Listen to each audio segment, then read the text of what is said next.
So thank you very much. Today I have some big shoes to fill, even though physically they're not bigger than mine. But Raj Shamani, our lead scientist, apologizes, so he couldn't be here. But you have to settle with me. I think I'm better looking and younger, so it's for you to decide.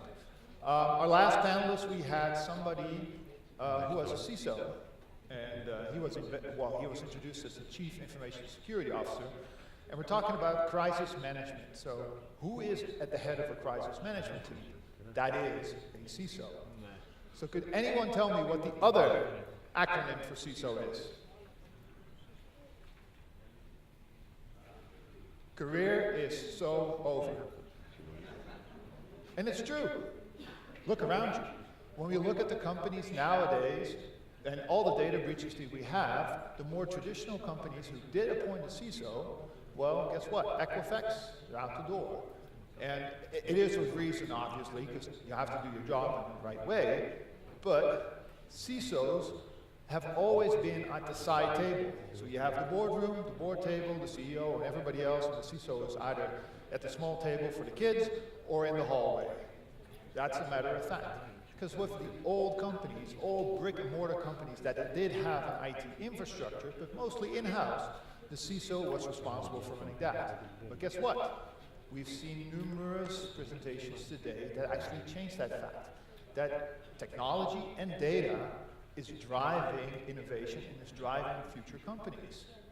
So it's no longer only the computers at your office, it is all your customer data, all your innovation, and it's more and more technology, and we're becoming more reliant.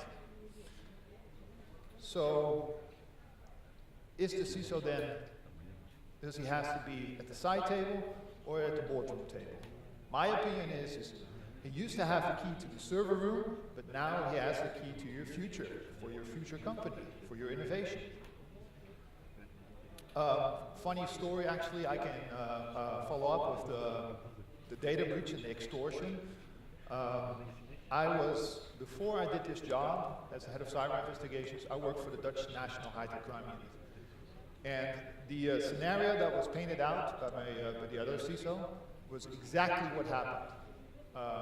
We got alerted of a billion-dollar US company that was publicly being extorted with their personal files. And not only their personal files, but all the files of their customers and all their clients. And eventually, before they even reached out, we found where the server was, because we were monitoring the underground scene, and we were able to seize that machine. And normally law enforcement works a little bit, well, it's a long, tedious process, but in this case, within a week, we were ready to go, and actually within a couple of days, we seized all the information. And we reached out to the affected company, and we said, like, hey, would you please consider coming over? Because this way, at least you see the total amount of data that is gone, and you can have your own legal entity, your legal process, adjust to it to what you might expect that would come, and you could notify potential victims. As you can imagine, that took a lot of red tape, but eventually they came through, and it helped out. It was front-page news in the world, and eventually it was a group of Iranian hackers that were responsible for it. And were they that smart? Did they do something that we couldn't? No. They just used the password spray technique, so they just listed a lot of passwords against certain accounts, gained access, and went on from there. So, are hackers smart? Overall, I say yes and no. There's nation-state hackers that are really good, but then again, I can teach my neighborhood kid, 14 years old, how to hack or how to commit cybercrime. Actually, the youngest individual that I arrested when I was with the police was 14 years old, and he was the mastermind behind a denial of service attack of one of the biggest ISPs in the Netherlands. So it was an ISP, an internet service provider, and that was, well, bombarded with data packets, and it was unable to provide internet for at least 3 million people. 14 years old, he was sitting in his own room, and his parents were like, well, at least he's not in the schoolyard, well, secretly smoking cigarettes, and he's so good at school, until we came in. Another thing we see is data extortion, ransomware. Should we negotiate with hackers? Should we get our way? I think we shouldn't. We shouldn't pay. And it's easy for me to say because I don't own a business. But overall, we are now in a phase that we're transforming from a brick and mortar institution, from brick and mortar houses, from brick and mortar, well, houses still, but stores. Look at the banks. The figures don't lie. Even for Greece, the online internet usage and the mobile app usage has increased significantly. If you compare it to other banks in other parts of the world, banks are no longer banks, brick and mortar, they're software companies. So, interesting to see. Ransomware, when we look at it, extortion, it's always going to happen. Do we pay? No. We need to be more mature about it. We need to get more resilient.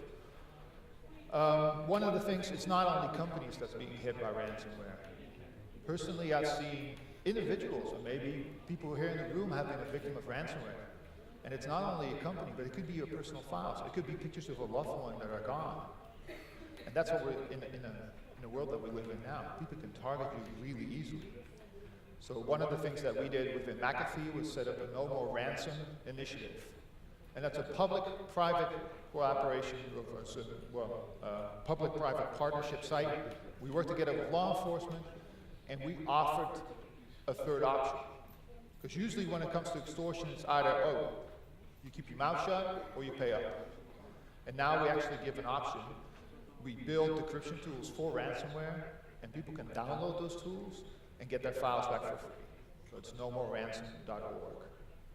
And if I might conclude, it's yes, don't pay, and we will win. Thank you.